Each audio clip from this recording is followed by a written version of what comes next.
Manager Jerry Narin and pitching coach Vern Rule have shuffled the starting rotation just a bit. Luke Hudson, the team's most ineffective starter, going to drop back 2 days and start on Saturday. And tonight, Josh Hancock makes his second rehab start for Louisville. 4 2/3 innings, 5 hits, 2 earned, no decision. No pitcher was able to tame Adam Dunn in July, and today he is nominated for the Player of the Month honors. Dunn led the majors with 31 RBI in 27 games. He was also tops in the NL with 11 homers while batting .278. No Reds player has won the award since pitcher Denny Nagel and outfielder Greg Vaughn swept the NL honors in September of 1999. Despite his testimony to Congress in March that he preached otherwise, Orioles slugger Rafael Palmeiro has used steroids and today is suspended 10 days for violating Major League Baseball's drug program. Palmeiro, who recently notched career hit number 3,000, is the 7th major leaguer and, of course, the most prominent to be named and disciplined so far. He is claiming he tested positive for a substance he didn't intend to take. Oops. Oops. It's really kind of a big oops, yeah. Baseball now, the Braves are 16 games over 500. They lead the NL East by 4.5 games. Reds 11 games under, trail the Cardinals by 19 games. Yet these opponents have something very common. They're two of the hottest teams in baseball since the All-Star break. The A's lead the way, a sizzling 15-3. Reds 12-5.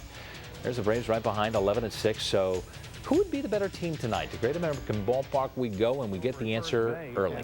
First inning, Chipper Jones taking Ramon Ortiz down the line in right. Willie Mo Pena trouble playing the carom, allowing Marcus Giles to score 1-zip. 2 batters later, Adam LaRoche fly ball to center, and Junior just can't hold on. Double scores another, 2-0. Second inning, bases loaded. Giles singles one of his 3 hits on the night. Jeff Rancourt comes in. It's 3-zip, and then it's Chipper. Past the diving Sean Casey, base hit to right. Brian McCann in with ease by the time Willie Mo gets to it. Rafael Furcal will follow, 5-0. Next up, Andrew Jones. Deep to center, to the wall. Giles will trot in for run number 6, and Ortiz is done after 1 1/3. 8 hits, all 6 earned. Junior gets one back in the 3rd. Single to left will bring home Felipe Lopez, but Chipper is not done yet. Taking Randy Kiesler deep for the solo job before leaving with a strained rotator cuff. He's day-to-day. The Reds' 5-game winning streak ends with a thud, 12-2. Ortiz, who had won 3 straight decisions, drops to 6-7 on the season. ERA now at 6.30. A rough game, too, for rookie third baseman Edwin Encarnacion. 0 for 4 at the plate. 2 strikeouts to go along with 3 errors in the field. Game 2 of the series tomorrow night. How about 1999? 1 game away from the playoffs. Names like Greg Vaughn, Denny Nagel, because that pair swept Player of the Month honors in September of the playoff drive. Last Reds to receive the honor, as a matter of fact, until today. Adam Dunn named National League Player of the Month for July. 11 homers, 31 RBI, and hoping to start some August numbers as the Reds try to bounce back against the Braves. Up 1-0 after 3 till the oldest man in baseball, Julio Franco. He's almost 47, goes deep. His 8th of the year, 2-run shot puts the Braves up 2-1. But Adam Dunn is ready to go to work for August honors. A 3-run shot to right center puts the Reds back up 4-2. Another chance for Dunner in the 6th. Bases loaded to rip down the line for a 2-run double. 6-2 Reds, and Edwin Encarnacion making up for last night's 3-error effort with an RBI single. There is one injury to report. Watch the barrel of Rafael Furcal's bat break off and into the hand of umpire Tim Merriweather. He would leave the game. X-rays negative, thank goodness. Reds bounce back 8-5 the final. Player of the Month, it was nice to win, but it's August now, so I'm gonna try to win this month now. So July's over with, and just trying to pick up where I left off. Welcome back. Don't worry about Ken Griffey Jr. He's not going anywhere, even if reports say the Reds had a deal worked out with the White Sox. Owner Carl Linder says no. Besides, Jr. would have had to okay the trade, but it never got to him. Reds and Braves tonight in the rubber match. Let's go to Great American Ballpark. Aaron Harang allows Andrew Jones to take over the National League home run lead, number 33. Gives the Braves a 1-0 lead in the 3rd. Next inning, Braves score 2 more. Rafael Furcal singles to right. Austin Kearns, where's this throw going? I think it's on its way to Pete Rose Way. Atlanta leads 3-0, but then it's the Sean Casey show, bashing his 7th homer this season with Adam Dunn aboard, cuts the deficit to 3-2. And when Atlanta goes on top 4-2, Casey doubles the left center. His 9-game hitting streak really alive. Junior scores 4-3 in the 6th. Then in the 8th, Casey going long again with just enough on this one for his 2nd homer of the game. Last time he did that, September last year. Now 5-4 Braves. But rookie Jeff Jeff Francoeur, who had already homered tonight, drives home another run in the ninth, and the Braves win it 7-4, taking 2 out of 3 from the Reds. Now the Braves win, but Casey goes 3 for 4 with those 2 homers in the double. Aaron Harang pitches 6 innings, gives up 8 hits, takes the loss, falls to 7-10, and David Weathers, another poor outing. The bullpen gives up 3 earned runs, 5 hits in 3 innings. Ex-Red Chris Rietsma earns the save. It was a good night for me. It was one of those nights that we felt like we should have won that game. So, I mean, you had homers and driving runs to win ball games, so we didn't win the game. Welcome back. The Reds finally got to see the Eric Milton they envisioned in his last start on Sunday, dominating the Padres over 7 innings without giving up a home run or any runs for the first time this season. Milton turned 30 yesterday. Tonight, the celebration if he beats Jack McKeon's Marlins. Let's go to Great American Ballpark. Marlins break out early, runner on first when 22-year-old phenom Miguel Cabrera jacks his 25th homer of the year. That makes it 2-zip fish. All quiet till the 5th when Alex Gonzalez leads off the inning. Solo shot, almost the exact same spot as Cabrera's jack. 3 batters later, Luis Castillo goes shopping at the gap in right center. Speedy Juan Pierre comes all the way around from first base and scores. Same inning, Paul LaDuca slaps a single down the right field line. Another speedster, Castillo, coming in from second base, and it's the Marlins 5-0. But wait, the Reds get on the board. Edwin Encarnacion doubles the left. That scores Adam Dunn, cuts the deficit to 5-1. Still in the 7th, bases loaded, 2 outs, full count for the Reds all-star Felipe Lopez.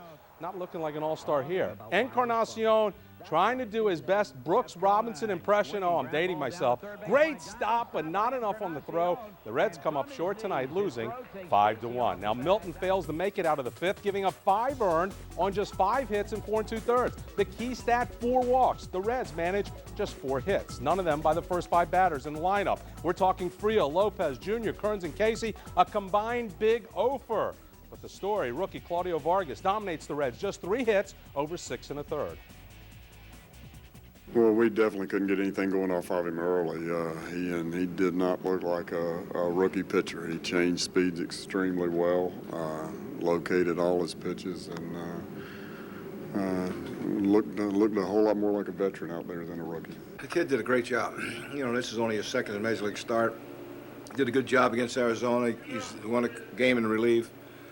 He's pitched extremely well. He's a very cool customer out there. He's got ice in his veins. He's a bulldog. He's mentally tough, and great makeup.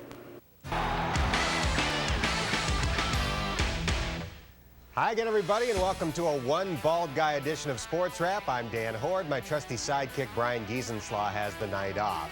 Hank Williams sings it, I will spare you and only say it. Are you ready for some football? Apparently so. The biggest crowd in Bengals training camp history showed up for today's mock game. We'll have highlights and a special edition of Chad's Corner coming up. But we start with the Reds, who hosted Jack McKeon's Marlins tonight. Here is your Reds report. Earlier today, the Marlins placed slugger Carlos Delgado on the DL with an elbow injury. Catcher Paul LaDuca hurt his hamstring tonight and took it out on the Gatorade bucket. The Reds got to a former Red, Brian Moeller, in the 1st. When Adam Dunn blooped the double down the line to score Felipe Lopez, that made it 1-zip. They doubled that lead in the 2nd inning when pitcher Luke Hudson came through with the 6th hit of his career, a double that brought home Austin Kearns to make it 2-zip. But Hudson generously gave up the lead when he couldn't find the plate in the 4th. After giving up a leadoff single, he walked Jeff Conine. Then after a single loaded the bases, he threw a wild pitch that scored Luis Castillo. That made it 2-1. After missing outside to that batter, Luke came inside and hit him to load the bases again. Sure enough, another wild pitch scored another run. By the end of the inning, the Marlins led 3-2. But the Reds fought back in the 6th as they loaded the bases against Moeller. Jack Mack yanked him in favor of Guillermo Mota, and this slow roller by Kearns got the job done, scoring Jr. from 3rd to tie the game at 3. After an intentional walk to Javier Valentin, Rich Aurelia's bouncer to 2nd was hit too slowly for the Marlins to turn a double play. Dunn scored to give the Reds a 4-3 lead. The bullpen protected it as Matt Belisle, Kent Merker, and David Weathers combined to make a winner out of Hudson. Luke gets his 3rd W. Weathers gets his 7th save as the Reds beat the Marlins 4-3.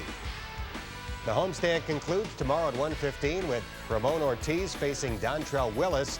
Ortiz has given up runs in the first inning in 5 of his last 6 starts. I love Marty Brenneman's suggestion to have him start warming up at 9 in the morning.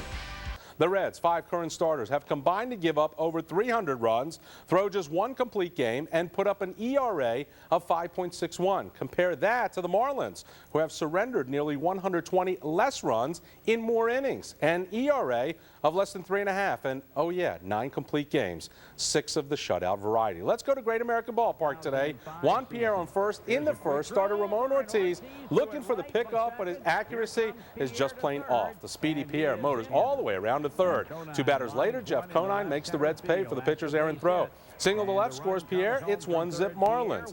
Then in the second, Alex Gonzalez caught in no man's land. Jason LaRue to Felipe Lopez, but Sean Casey can't handle the throw. Casey's first error after a career-high 77 games. Pierre on first again in the third, and once again Ortiz can't make a decent throw. The ball goes by Casey again. Pierre goes the second, and once again Conine makes Ortiz pay. Sac fly to deep right. That brings home Pierre from third. It's 2-zip Fish. Would you believe Ortiz with a third error? Oh yeah, trying to nail Pierre in the fifth. Ortiz throws into foul territory. Marlins looking to add to their lead in the sixth. Chris Aguila singles to right. Mike Lowell trying to come in from second. Austin Kearns has other ideas. You're out at the plate, Lowell. But the Reds can't touch the D train. Dontrell Willis gives up just 4 hits in 8 innings of work. And former Red Todd Jones shuts the door on Adam Dunn and the Reds in the ninth. Marlins win it 2-zip, taking 2 out of 3 this weekend. Now Ortiz allows 10 hits over 7 innings. But the key stat, 3 errors, as neither of the Marlins' runs are earned. The Reds batters 1 through 4, Friel, Lopez, Casey, and Kearns go 0 for, managing just 1 walk all day, thanks to Dontrell Willis, who earns a career-high 15th victory. So give credit where it's due.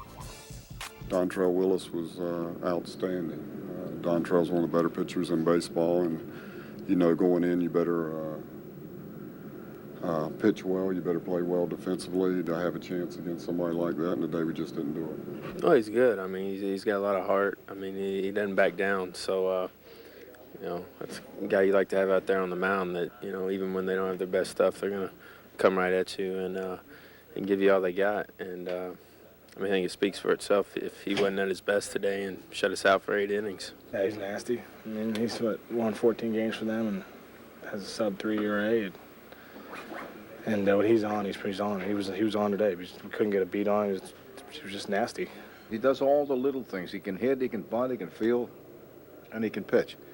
And that enables him to stay in the games much longer than somebody else. I think the key for me is to have good rhythm, you know, and I had good rhythm, especially when I got in trouble and I was able to get some ground balls, and that's the key. And especially in this park where they can put up some crooked numbers with the power they have over there, you know, you just try to just have them beat you on the ground. And after back-to-back series against NL East opponents, the Reds now take to the road for 6 games and 7 nights against familiar NL Central foes. Tomorrow night, the Reds open a 3-game set at Wrigley Field, and after an off day, the Reds will then meet the Brewers in Miller Park for 3.